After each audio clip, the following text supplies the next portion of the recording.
कि जो हम लोग 5 किंगडम की बात कर रहे थे कि जो यूकैरियोट्स है, मतलब पूरे जो जितना भी ऑर्गेनिज्म है उसको तो 3 डोमेन में डिवाइड किया गया था, आर्किया, यूबैक्टीरिया एंड यूकैरिया। ये 3 हमारा डोमेन था, एक ब्रॉड मतलब कि ब्रॉडर लेवल पे डिवीजन था, और फिर यूकैरिया को फर्दर उसमें डिवाइड कर दिया गया 4 किंगडम, जिसमें कि एक जो अलग था, जो 5वां किंगडम है, इसमें 4 मेन किंगडम्स इसमें दिखाया है जो कि यूकैरियोट्स के अंदर है, और जो 5वां जो हमारा किंगडम था वो था मोनेरन्स का, जिसमें कि bacteria and other micro organisms आते हैं। और ये जो हमारा 4 किंगडम है इसमें हमारे यूकैरियोटिक ग्रुप के आते हैं, जिसमें कि तुम्हारा प्रोटिस्टा, यानी प्रोटिस्टा में तुम्हारे सारे जितने प्रोटोजोन्स हैं वो आते हैं। फंजाई एक अलग ग्रुप है जिसमें कि तुम्हारा म्यूकर, राइजोपस एक्सेट्रा ये सब का स्टडी करते हो। प्लांटी में प्लांट्स आ जाता है, और एनिमेलिया में तुम्हारा एनिमल्स आ जाता है। ठीक है, और ये प्रोटिस्टा में ही एल्गी को ही रखा गया था, प्रोटिस्टा में एल्गी एंड प्रोटोजोआ को रखा गया है, बट यहाँ पे एक अलग ग्रुप ये एल्गी दिखाया हुआ है। बट मेनली हमारे पास सिर्फ 5 किंगडम क्लासिफिकेशन है तुम्हारा, Monera, protista, fungi, Plantae and animalia. इसी प्रोटिस्टा में एल्गी को मतलब कि डाला गया है, बट बाद में ये देखा गया कि जो एल्गी का कैरेक्टरिस्टिक्स है वो जो प्रोटिस्टा है उससे अलग है, तो फिर एक एल्गी का अलग ही सिस्टम बना दिया गया। अब हम माइक्रो ऑर्गेनिज्म में कैसे क्या क्लासिफिकेशन करते हैं, कैसे उनको हम अलग अलग ग्रुप में बांटते हैं, तो इसके हमारे पास बहुत स्टडी है। माइक्रोस्कोपिक मार्फोलॉजी, जैसे जो पहला जो मतलब कि हमारे पास सिंपल माइक्रोस्कोप है, तो सिंपल माइक्रोस्कोप में हम डिफ्रेंशिएट कर सकते हैं उनको gram positive and gram negative के आधार पे। फिर फर्दर अगर हम उनका स्टडी करेंगे इलेक्ट्रॉन माइक्रोस्कोप में चले जाएंगे, तो फिर हमें उसके अंदर जो होता है हर बैक्टीरिया में कुछ अलग अलग कैरेक्टरिस्टिक दिखेगी, उसके आधार पे फिर ये आगे बर्जेस ने किया था उनको, मतलब कि अलग अलग फिर उन्होंने ग्रुप बनाया था बैक्टीरिया का। तो पहला जो है हमारा माइक्रोस्कोपिक मार्फोलॉजी, इसमें कुछ नहीं है, मतलब कि जो माइक्रो ऑर्गेनिज्म माइक्रोस्कोप के अंदर जो नजर आते हैं उसके आधार पे माइक्रो ऑर्गेनिज्म को अलग किया गया। फिर मैक्रोस्कोपी मार्फोलॉजी हर जो बैक्टीरिया का एक जो स्पीसीज है, हर बैक्टीरिया का जो स्ट्रेन है उसका एक अलग मार्फोलॉजी होता है, एक अलग उसका आउटर लुक होता है। उस लुक के आधार पे भी कई, जैसे कि रेज्ड किया गया, तो कहीं फ्लैट कॉलोनी कहा गया, कहीं गमी कॉलोनी कहा गया, तो इस तरह के कॉलोनी बेसिस के आधार पे भी उनको हम डिफाइन कर सकते हैं। फिजियोलॉजिकल और बायोकेमिकल कैरेक्टरिस्टिक, हर माइक्रो ऑर्गेनिज्म का एक पर्टिकुलर कैरेक्टरिस्टिक होता है। जैसे ई कोलाई की बात करें, तो जो ई कोलाई है वो ईएमबी आधार पे एक कैरेक्टरिस्टिक कलर देता है, एक मेटालिक सीन देता है, उससे ये पता चल जाता है कि ये ई कोलाई है। इसी तरह जो कोलीफॉर्म ग्रुप के जो माइक्रो ऑर्गेनिज्म जो कि वाटर एंड पॉन्ड में पाया जाता है, जितने तरह के जो माइक्रो ऑर्गेनिज्म, उनमें गैस बनाने की प्रवृत्ति होती है, और जब हम उनको मैकोंकी आकार पे रखते हैं तो गैस और एसिड प्रोडक्शन के कारण उसका कलर जो है वो चेंज हो जाता है। तो इसी तरह कई तरह के कैरेक्टरिस्टिक्स जो है वो अलग अलग ग्रुप के माइक्रो ऑर्गेनिज्म के हैं, उस आधार पे हम उनको अलग कर सकते हैं। केमिकल एनालिसिस में उनका हम लोग सारा केमिकल एनालिसिस करते हैं, भाई उनमें क्या परसेंटेज है, किस चीज का है, प्रोटीन का कितना परसेंटेज है, शुगर का कितना परसेंटेज है, इस आधार पे हम उनको डिफाइन कर सकते हैं।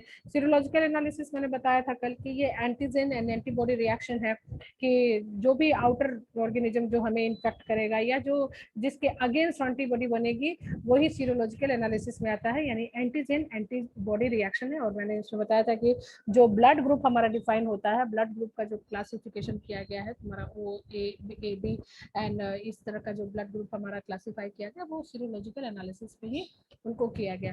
इसी तरह जो हमारा अनदर कैरेक्टरिस्टिक है genetic and molecular analysis, G+C composition. सभी किसी को पता है कि जो डीएनए है उस डीएनए में जी माने गुआनिन एंड साइटोसिन पाया जाता है। Adenine, guanine, cytosine and thymine, ये 4 हमारे डीएनए के बेस हैं, और इन्हीं बेस कंपोजिशन में पार्टिकुलरली जो G+C बेस कंपोजिशन है, हम लोग एडेनिन एंड गुआनिन को नहीं देते हैं, क्योंकि G+C जो है इसके बीच में ट्रिपल बॉन्ड होता है, और ये माना जाता है कि ये जो G+C बेस कंपोजिशन है ये एक कैरेक्टरिस्टिक बता सकता है, क्योंकि ये ट्रिपल बॉन्ड होने के कारण ये बॉन्ड काफी मजबूत होता है, और ये इवोल्यूशन के टाइम इसका लॉस जो है वो कम हुआ पड़ा रहता है। कोई भी चीज हम अगर स्टडी के लिए लेते हैं तो स्टेबल चीजों को लेते हैं, जिसका कि कम यूज हुआ हो, जो कि कम लॉस हुआ हो, उसी चीज को हम लोग बेस बनाते हैं। तो यहाँ पे हम लोग G+C बेस कंपोजिशन इसलिए लिए हैं कि G एंड किसी के बीच में ट्रिपल बॉन्ड होता है, एंड ट्रिपल बॉन्ड जो होता है डबल बॉन्ड की अपेक्षा वो मजबूत होता है, और इसके कारण हम अगर बैक्टीरिया का स्टडी करेंगे या माइक्रो ऑर्गेनिज्म का स्टडी G+C बेस कंपोजिशन पे करेंगे तो हमें एक्यूरेट रिजल्ट प्राप्त होगा as compare to adenine plus guanine, क्योंकि जो एडेनिन मतलब एडेनिन जो है वो थायमिन से करता है, एडेनिन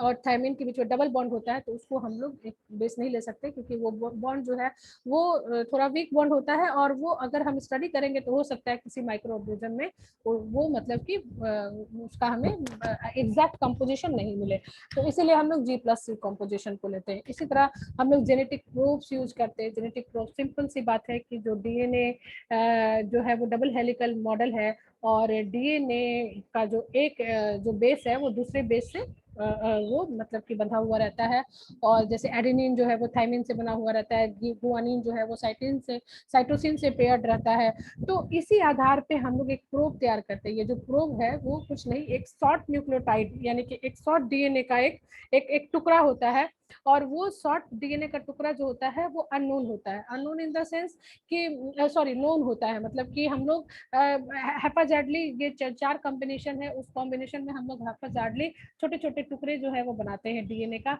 और उसको हम लोग जो जिसका हमें पता करना रहता है उससे हम लोग उसको मैच कराते हैं, तो जिससे वो मैच हो जाएगा, क्योंकि प्रोब का जो जेनेटिक कंपोजिशन है, प्रोब का जो बेस है वो हमें पता रहता है, और जो जिस डीएनए का हमें चेक करना रहता है उसका नहीं पता रहता है, तो जो प्रोब जिस डीएनए से अटैच कर जाएगा उसके अपोजिट हम उसको कोरिलेट करके उसके डीएनए का हम लोग कंपोजिशन प्राप्त कर सकते हैं।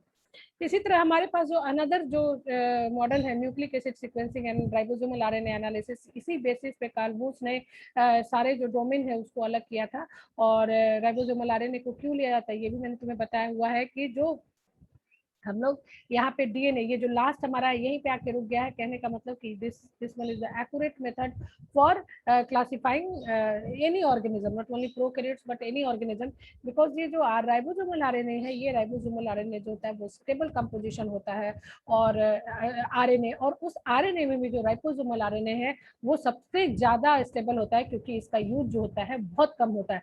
राइबोसोमल आरएनए का यूज जो होता है राइबोसोम के फॉर्मेशन में होता है, और राइबोसोम तभी बनता है जब बॉडी को प्रोटीन की जरूरत होती है, और प्रोटीन सिंथेसिस जो होता है ये बहुत मतलब कि एक रेगुलर फेनोमेना नहीं है, जब बॉडी की नीड होती है तभी ये प्रोटीन सिंथेसिस बनता है, क्योंकि प्रोटीन सिंथेसिस में बहुत ज्यादा एनर्जी यूज होती है, इसीलिए बॉडी जो है वो बार बार प्रोटीन नहीं बनाता है।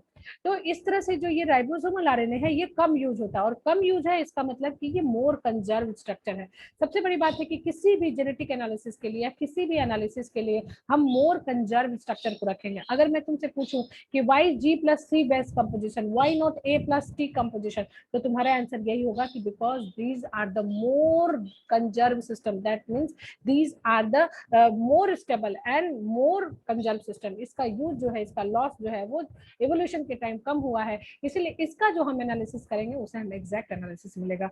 इसी तरह हम डीएनए एनालिसिस को कह रहे हैं कि भाई वाई डीएनए, भाई ठीक है डीएनए जो होता है क्योंकि जेनेटिक मटेरियल है और ये हेरिडिटरी मटेरियल है, डीएनए एक सक्सेसफुल मॉडल हो सकता था अगर हम जेनेटिक क्रॉप के साथ उसको यूज करें, बट डीएनए हमें पता है कि डीएनए जो होता है बॉडी में सबसे ज्यादा होता है, डीएनए का काम है, डीएनए जो होता है एक ब्रेन होता है, डीएनए जो होता है बेस होता है, और डीएनए ही जो है वो हमारे राइबोसोमल आरएनए या टीआरएनए या एमआरएनए इन सबको वो कंट्रोल करता है, जिससे कि बॉडी के अकॉर्डिंग प्रोटीन का सिंथेसिस हो। सो डीएनए जो होता है वो इतना ज्यादा इसमें मतलब वेरिएबिलिटी होता है इसमें, इंट्रोन्स एक्सोन इन सब का स्ट्रक्चर होता है कि डीएनए को एक स्टेबल नहीं माना गया। हालांकि इनिशियल के दौर में इसको बहुत ज्यादा मतलब सफलता मिली, बट बाद में ये देखा गया कि कुछ जो माइक्रो ऑर्गेनिज्म का एनालिसिस किया गया on the basis of DNA analysis, उसका जो कैरेक्टर है वो थोड़ा सा उसमें कंट्रोवर्शियल हो गया, इसीलिए लास्ट में हमें दिया गया न्यूक्लिक एसिड सीक्वेंसिंग, यानी न्यूक्लिक एसिड का सीक्वेंसिंग, डीएनए का जो एक लंबा स्ट्रैंड है, क्रोमोसोम का स्ट्रैंड है, उसको निकाल के उस पे क्या न्यूक्लिक एसिड का सीक्वेंस है,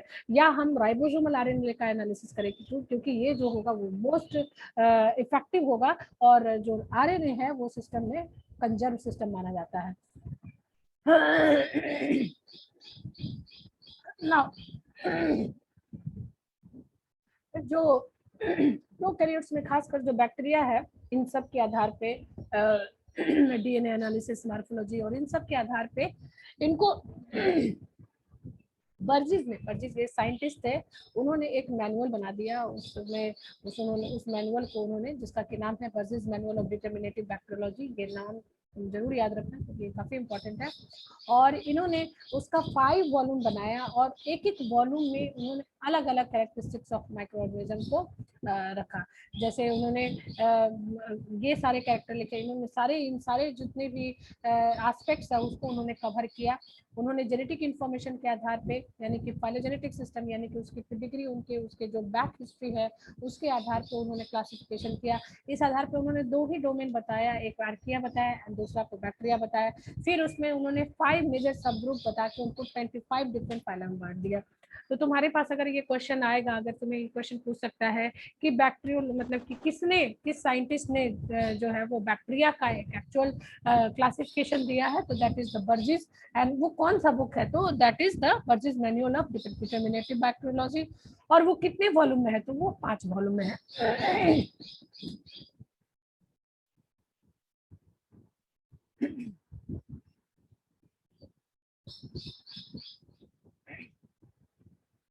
अब ये जो हमारा डायग्नोस्टिक सिस्टम कह रहा है कि ये जो हमारा मेडिकल यूज के लिए है, जो कहता है कि ये जो डायग्नोस्टिक स्कीम है ये मेनली बैक्टीरियल डिजीज के लिए ये हमारा रेस्ट्रिक्टेड है।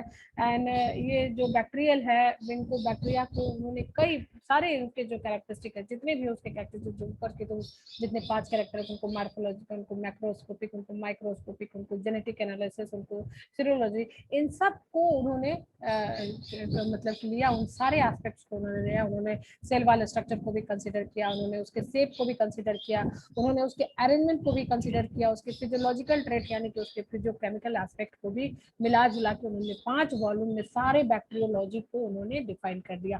अब अगर तुम मान लीजिए कि कोई बाहर से कोई एक सैंपल आता है और वो सैंपल तुम्हें दे दिया जाता है कि भाई इसमें चेक करके बताओ कि कौन सा माइक्रो ऑर्गेनिज्म है, तो तुम्हारे पास ये जो मैनुअल है ये काफी हेल्पफुल होगा। क्योंकि तुम क्या करोगे, सबसे पहले क्या करोगे कि उसका कल्चर करोगे, जो भी तुम्हारे पास कल्चर ला रहा है उसको तुम मीडिया में ग्रो कराओगे। ग्रो कराने के बाद तुम क्या करोगे कि स्लाइड पे उसका एक सैंपल तैयार करोगे और माइक्रोस्कोप के अंदर देखोगे। इनिशियल स्टडी तुम्हारा यही होगा कि ये ग्राम पॉजिटिव है कि ग्राम नेगेटिव है, क्योंकि जब तुम ग्राम स्टेन यूज करोगे तो तुम्हें डिफ्रेंशिएट कर जाएगा कि ये भाई ग्राम पॉजिटिव है, ग्राम नेगेटिव है। एक क्लासिफिकेशन तुम्हारा यही पे हो गया। अब फिर तुम फर्दर उसका स्टडी करोगे, फिर तुम उसका माइक्रोस्कोपी मतलब कि उसका स्टडी करोगे। Microscopy study in the sense की उसका कॉलोनी देखोगे कि भाई उसका कॉलोनी कैसा है, तो तुम्हें भी उसमें हो सकता है कि 2 तरह के कॉलोनी या 3 तरह के हो। यानी ब्रॉडर टर्म में देखा जाए तो वो जो माइक्रो ऑर्गेनिज्म है वो ग्राम नेगेटिव है, और उसका कॉलोनी जो है से फॉर एग्जांपल कि वो कॉन्केव टाइप का गमी कॉलोनी है। उस आधार पे तुमने उसको एक अलग मतलब कर दिया, तुमने बर्जिस मैनुअल खोला और उसमें देख लिया कि भाई ग्राम नेगेटिव जो होगा वो किस किस ग्रुप में आएगा।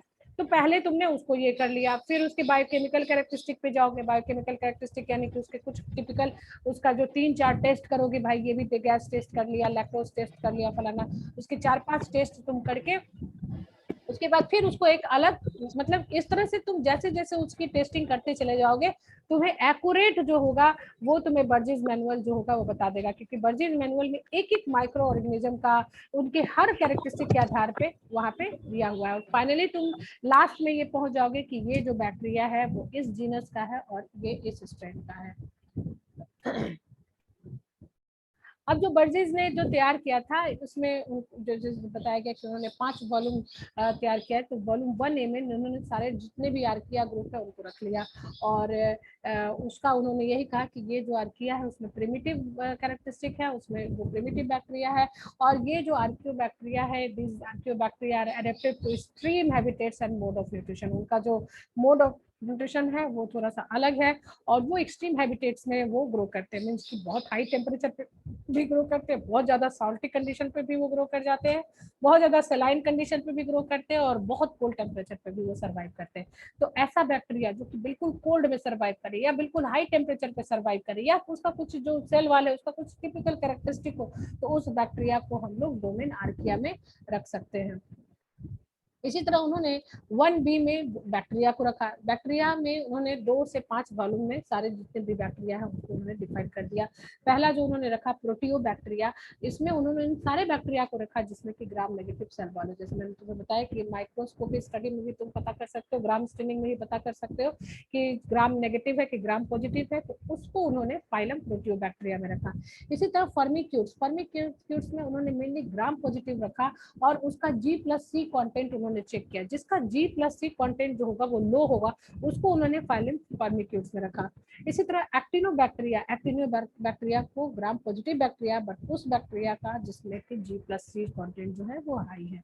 तो इस तरह से इन्होंने मतलब टोटल 5 वॉल्यूम बनाए थे। वॉल्यूम 1A में, इसको याद करना बहुत आसान है, ये Bergey system of manual determinative bacteriology में तुम्हारा आ सकता है। मैनुअल ऑफ डिटर्मिनेटिव बैक्टीरियोलॉजी में ये तुम्हें पूछ सकता है कि सिंपल पूछ सकता है कि बर्जी मैनुअल ऑफ डिटर्मिनेटिव बैक्टीरियोलॉजी, तो उसमें तुम क्या लिखोगे? बस लिखोगे कि ये भाई ये जो बर्जीज है, ये साइंटिस्ट थे, इन्होंने क्या किया, इन्होंने बैक्टीरिया को, मतलब जो पूरे बैक्टीरिया उसको 5 वॉल्यूम में उन्होंने उसको डिफाइन कर दिया। उनकी बुक थी जिसमें कि उन सारे उस बैक्टीरिया का उन्होंने जिक्र किया हुआ है।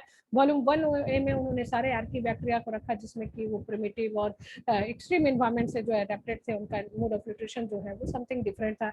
इसी तरह वॉल्यूम 1B में उन्होंने वॉल्यूम 2 से 5 उन्होंने बांट दिया हुआ है जिसमें कि प्रोटियोबैक्टीरिया, फर्मिक्यूट्स एंड एक्टिनोबैक्टीरिया आता है। और ये जो प्रोटियोबैक्टीरिया, इसमें ग्राम नेगेटिव सेल वाल के बैक्टीरिया आते हैं, फर्मिक्यूट्स में gram positive with low G+C, actinobacteria gram positive with high G+C। और इस तरह के, मतलब इसमें ग्रासिलिक्यूट्स भी है, और ये तुम्हारे नोट्स में होगा, या यहाँ पे कुछ छुटा हुआ है, ये 3 है ना, 3 भी है इसमें। इसमें एक ग्रासिलिक्यूट्स भी है, वो तुम्हारे नोट्स में मिल जाएगा, उसको तुम लोग देख लेना। अब तुम्हारा है कि जब इवोल्यूशन है तो इवोल्यूशन में स्पीसीज किसको कहते हैं, सब स्पीसीज किसको कहते हैं, है ना। तो स्पीसीज जैसे कि हम लोग जो है वो एक स्पीसीज में आते हैं। कहने का मतलब कि हमारा एक कलेक्शन है। हम अगर हमारी स्पीसीज की बात करें, भाई ह्यूमन स्पीसीज, ह्यूमन एक जाति है, तो कैसा जाति है, तो कहा जाएगा कि भाई ह्यूमन का एक जाति जो है वो एक ह्यूमन का कलेक्शन है जिसमें कि एक पेक्यूलियर, एक खास कैरेक्टरिस्टिक होता है, और वो एक कॉमन इन्वायरमेंट को शेयर करते हैं। जैसे हम लोग सारे आदमी है, ऑल्दो हमारा मार्फोलॉजी अलग है, हमारा जेनेटिक मेकअप जो है वो एक दूसरे से थोड़ा बहुत डिफरेंट है, बट अगर देखा जाए तो हम लोग एक कॉमन इन्वायरमेंट, यानी कि अगर सर्दी लगती है तो तुम्हें भी सर्दी लगेगी, मुझे भी सर्दी लगेगी। अगर गर्मी लगता है तो तुम्हें भी गर्मी लगता है, मुझे भी गर्मी लगता है। अगर तुम चावल खाते हो तो मैं भी चावल खाती हूँ, तो रोटी खाते हो, तो दैट मीन्स कि we share a common environment. हम लोग एक कॉमन इन्वायरमेंट को शेयर करते हैं, हमारा एक कॉमन फूड हैबिट है, और मोर और लेस हमारा जो है वो कैरेक्टर जो है वो बिल्कुल सेम है ना। इंटरब्रीडिंग ग्रुप है इसमें, मतलब कि सेम स्पीसीज के साथ हम लोग एक नए प्रोजेनी बनाने की कैपेसिटी रखते हैं। तो इसी तरह जो स्पीसीज है ये एक collection of similar type of organism है जिसमें कि वो एक कॉमन इन्वायरमेंट को शेयर करते हैं। और बट हम अगर जेनेटिक की बात करें तो हम लोग we are slightly different from each other due to the DNA composition. DNA का कंपोजिशन जो है, डीएनए का कंपोजिशन सेम है, बट हमारे अंदर जो, मतलब कि जो डीएनए का एक्सप्रेशन का जो एबिलिटी है that is different, that make difference between our morphology and, मतलब हमारा जो है वो रंग रूप थोड़ा बहुत एक दूसरे से स्लाइटली डिफर करता है, but we all look like a human being. ऐसा नहीं कि कोई एकदम बंदर है और हम लोग ऐसे आदमी जैसे दिख रहा है, ऐसा नहीं, बट मतलब सब जो है वो मोर और लेस जो है वो समान है। सो ऐसे जो ग्रुप होगा उसको हम लोग स्पीसीज कहेंगे। बट बैक्टीरिया में जो है ना, स्पीसीज की जो कॉन्सेप्ट है वो नहीं आता, उसमें स्ट्रेन और वेराइटी आता है। स्ट्रेन और वेराइटी इन द सेंस कि भाई स्पीसीज तो है ही, चलो ठीक है, जैसे मान लीजिए कि सूडोमोनास या लैक्टोबैसिलस लैक्टिव वेराइटी डाइएसिटाइलैक्टिकस, ऐसे कुछ ऐसे करके आता है वेराइटी। भाई अब स्पीसीज तक तो हमने डिफाइन कर दिया, अब उस स्पीसीज में ही वेरिएशन है। कहने का मतलब कि जितने छोटे माइक्रो ऑर्गेनिज्म रहते हैं ना उसमें उतना ज्यादा वेरिएशन होता है। मतलब जस्ट लाइक दैट कि हमारे घर में जैसे हमारी फैमिली है, फैमिली में हम मतलब कि हस्बैंड वाइफ और हमारे 2 बच्चे हैं, ठीक है ना। अब वो 2 बच्चा वैसे अगर नॉर्मल कहा जाए तो वो दोनों सेम है ना। लेकिन जो मतलब से फॉर एग्जांपल अगर छोटे बच्चे में कुछ ऐसा पेक्यूलियर कैरेक्टरिस्टिक आ जाएगा, है ना, जिससे कि उसको कहेंगे कि नहीं ये ना दूसरी वेराइटी का हो गया, तो उस टाइप का जब मतलब कि विद इन स्पीसीज ही कुछ वेराइटी आने लगे, कुछ वेरिएशन आने लगे, that is known as the strain और वेराइटी। और ये जो होता है वो मोस्टली बैक्टीरिया में इसको हम लोग स्ट्रेन करते हैं, क्योंकि वो जो है वो स्पीसीज से, एक सिंगल पेरेंट से ही डिफाइन मतलब वो ओरिजिनेट करता है, but that differ in structure और metabolism from other culture of that species, यानी कि उसको हम लोग बायो वैरायटी करते हैं, मार्फोभार्स करते हैं। तो अगर तुम्हें स्ट्रेन और वैरायटी का डेफिनेशन लिखना पड़े तो इसका मतलब यही होगा कि ऐसा कल्चर जो कि एक सिंगल पेरेंट से ही डिफाइन किया है, एक सिंगल पेरेंट से ही डिराइव हुआ है, लेकिन उसके जो स्ट्रक्चर्स है एंड मेटाबॉलिज्म है वो समवॉट उस जो पार्टिकुलर कल्चर है उससे अलग है ना। अब इसी तरह ये जो टाइप है ना, ये स्ट्रेन और वैरायटी जो है वो बैक्टीरिया के लिए एप्लीकेबल होता है, और टाइप जो है ना वो वायरस के लिए है। भाई वायरस का टाइप होता है ना। अभी जैसे तुम कोरोना, जस्ट ये सारा जो है ना, ये सारा लाइव तुम देख रहे हो कि कोरोना का टाइप 2 वेरिएंट, कोरोना का type 3 variant. What is this kind of variants? जो कोरोना है उसमें बार बार म्यूटेशन होता रह रहा है ना। पहला जो वेरिएंट था वो कह रहा है कि भाई बहुत मतलब बेचारा इतना नुकसान नहीं करके गया, ये दूसरा वाला जो हमारा वेरिएंट है जिसको कि डेल्टा एंड B.2 समथिंग कुछ उसको उन्होंने नाम दिया, वो जो है वो बहुत ज्यादा डेंजरस है, और ये डेंजरस वेराइटी जो है वो अब फिर जो है वो इंग्लैंड पहुंच गया। तो मतलब कि ये क्या है, ये इसके टाइप है, एक ही वायरस है, कोरोना वायरस है, कोविड-19 वायरस है, बट उसके टाइप्स जो है वो डिफर करता चला जा रहा है, वो जगह पे उसका डिफर करता चला जा रहा है, अचानक से उसमें म्यूटेशन आ रहा है ना। तो इस तरह जो मतलब कि एक पर्टिकुलर स्पीसीज में, मतलब स्पीसीज में भी स्ट्रेन और स्ट्रेन में भी अब डिफरेंशिएशन आ रहा है, तो वैसे को हम लोग टाइप कहेंगे। दैट मींस कि सब स्पीसीज में स्पीसीज से ही ओरिजिनेट कर रहा है। That can show difference in antigenic makeup. भाई सीधी बात है, एंटीजेनिक जो पहला वाला जो कोरोना वायरस था उसका एंटीजेनिक जो प्रॉपर्टी था वो बेचारा थोड़ा सा मतलब वीक था, इतना ज्यादा नहीं था, वो इतना हार्मफुल नहीं था। उसका पैथोजेनिक एबिलिटी जो था ना वो बेचारा थोड़ा इतना पहले पहले पिछले साल तो कहाँ किसी को इतना ज्यादा हुआ था, इस साल तो बहुत हमारे क्लोजेस्ट में गए। और ये जो हमारा जो सेकंड वाला वेरिएंट आया है इसका एंटीजेनिक जो मेकअप है वो तो बहुत ज्यादा भयंकर है, मतलब कि ये इतना स्ट्रॉन्ग है कि हमारा एंटीबॉडी भी उससे नहीं लड़ पा रहा है ना। और यही जो है susceptibility to bacterial virus pass type arrange pathogenicity, मतलब कि ऐसा टाइप जो कि एक स्पीसीज से ही डिराइव करे बट उसकी एंटीजेनिक प्रॉपर्टी, उसका जो मतलब पैथोजेनिसिटी और उसको इन्फेक्ट करने की जो एबिलिटी है वो डिफर हो, तो that is known as the type. अब देखो आर्कियोबैक्टीरिया का बहुत ही ज्यादा इंपॉर्टेंट रोल है, और ये आर्कियोबैक्टीरिया पर सम टाइप में शॉर्ट नोट्स आ सकते हैं, लॉन्ग में भी पूछ सकता है, इसीलिए ये आर्कियोबैक्टीरिया तुम्हें जानना बहुत जरूरी है। और ये आर्कियोबैक्टीरिया जो है वो आज के युग में बहुत ज्यादा इसका यूज हो रहा है, क्योंकि बायोटेक्नोलॉजी में हम लोग आर्कियोबैक्टीरिया से ही निकाल के एंजाइम, जो आर्कियोबैक्टीरिया है उसके एंजाइम्स को हम लोग यूज करते हैं, और बहुत सारे टेक्नोलॉजी में हम इन आर्कियोबैक्टीरिया को यूज कर रहे हैं। So this आर्कियोबैक्टीरिया constitute third domain of archaea, है ना। और ये जो है वो ज्यादातर मैंने तुम्हें पहले ही बता दिया था कि जो ये आर्कियोबैक्टीरिया का जो कैरेक्टर है वो that are similar to somewhat similar to probacteria and somewhat similar to the eukaryotes, मतलब कुछ जो कैरेक्टरिस्टिक है वो यूकैरिया से मिलता है, and they are resemble more closer than eukarya than to the bacteria. इनमें बैक्टीरिया जैसे एक आधे ही कैरेक्टर होते हैं, जैसे इनका सेल वॉल जो होता है पेप्टिडोग्लाइकन का बना होगा, राइबोसोम जो होगा इनका 70S टाइप का होगा, बट इनका जो ज्यादातर कैरेक्टर जो है वो यूकैरियोट्स की तरह है। इनमें जो प्रोटीन सिंथेसिस का जो मैकेनिज्म है वो यूकैरियोट्स की तरह होता है ना। अब इनमें जो होते हैं कुछ यूनिक जेनेटिक सीक्वेंसेस होते हैं इनके राइबोसोमल आरएनए में। इनके मैंने तुम्हें बताया कि क्यों ये बहुत हाई टेम्परेचर पे सर्वाइव करते हैं, क्योंकि उनके मेम्ब्रेन में जो लिपिड है एंड सेल वॉल का कंस्ट्रक्शन है वो थोड़ा सा यूनिक है। जैसे कि मैंने तुम्हें बताया था कि हमारे अंदर जो होता है वो ईथर मतलब कि ईथर बॉन्ड पाया जाता है, मतलब कि जो हमारा जो फैट होता है एंड ग्लिसरॉल होता है इसके बीच में ईथर बॉन्ड पाया जाता है। फैट एंड ग्लिसरॉल एंड जो हमारे जो कार्बोक्सिलिक ग्रुप होते हैं उनके बीच में ईथर बॉन्ड पाया जाता है, जबकि बैक्टीरिया में ईस्टर बॉन्ड पाया जाता है। लेकिन इस ये जो आर्किया है इसमें भी ईथर बॉन्ड ही पाया जाता है, और इस बॉन्ड के कारण और हाई लिपिड कंपोजिशन के कारण सेल मेम्ब्रेन के ऊपर हाई लिपिड कंपोजिशन होता है, जिसके कारण और कुछ और भी इसमें बहुत सारा कैरेक्टरिस्टिक होता है, बहुत सारे इसके जब सेल वॉल की स्टडी करोगे ना तो इसमें एस लेयर होता है, ये लेयर होता है, वो लेयर है, बहुत ऐसे यूनिक फीचर्स होते हैं जो कि इसको हाई टेम्परेचर पे इवन मतलब कि 90 डिग्री एंड 100 डिग्री 121 पे भी ये जो बैक्टीरिया है वो सर्वाइव करते हैं, ठीक है। और इसीलिए इनको हम लोग एक्सट्रीमोफिल्स कहते हैं, क्योंकि ये मोस्ट एक्सट्रीम हैबिटेट्स में मतलब सर्वाइव करते हैं। ये सारे जो तुम्हारे हीट है, सॉल्ट है, एसिड्स है, पीएच है, प्रेशर है, एटमोस्फेयर, इन सब पे ये एडजस्टेड होते हैं, इन सब पे ये सर्वाइव कर सकते हैं। अब इन्हीं सब कैरेक्टरिस्टिक के कारण ये जो है मीथेन प्रोड्यूसर भी होते हैं, जो बहुत सारे जो आर्की बैक्टीरिया जैसे मिथेनोमोनास, मिथेनोबैक्टीरिया, ये जो होते हैं मीथेन प्रोड्यूस करते हैं। और माने जाते हैं कि जो राइस का फील्ड होता है, राइस फील्ड में ये बैक्टीरिया जो होते हैं वो नेचुरली पाए जाते हैं। बट तुम्हारा जो बायोगैस है, जो तुम्हारा काउ डंग है, कैटल डंग है, उसमें ये आर्की बैक्टीरिया जो पाए जाते हैं, जो कि तुम्हारा मीथेन का प्रोडक्शन करता है। और इसी मीथेन प्रोडक्शन एबिलिटी के आधार पे जो काउ डंग है, जो गोबर है, या जो तुम कहते हो काउ डंग केक है, उससे हमें जलावन का काम हमें मिलता है, यानी उससे गैस जो गैस भी हम लोग निकाल सकते हैं, जिसको कि हम लोग पाइपलाइन के थ्रू किचन में भी यूज करते हैं। एंड प्लस ये जो तुम्हारा काउ डंग केक होता है वो जलने लायक इसीलिए होता है क्योंकि उसमें मीथेन प्रोड्यूसिंग एबिलिटी होती है। इसी तरह ये हाइपोथर्मोफिल होता है। हाइपोथर्मोफिल मतलब कि हाई टेम्परेचर पे सर्वाइव करते हैं। एक्सट्रीम हेलोफिल्स यानी कि सॉल्टी कंडीशन में करते हैं। एंड ये सल्फर रिड्यूसर होते हैं। So these are some of the peculiar characteristic of archaea, और ये तुम्हें अच्छी तरह से याद रखना पड़ेगा। अब आ जाओ यूकैरियोट्स। यूकैरियोट्स जो है ये मतलब तुम्हें बता ही दिया कि सारे जो है यूकैरियोट्स है, जिसमें कि प्रोटिस्टा है, फंजाई है, प्लेंटी है, एनिमेलिया है, एल्गी है ना। और इतना डिटेल में तुम लोग को जाना नहीं है इन सब स्ट्रक्चर में। और जिसमें कि तुम्हारा फंजाई का कुछ जो है वो कैरेक्टरिस्टिक पढ़ना है। जो फंजाई है, ये इस फंजाई में तुम्हारा सेक्सुअल एंड एसेक्सुअल रिप्रोडक्शन दोनों ही पाया जाता है।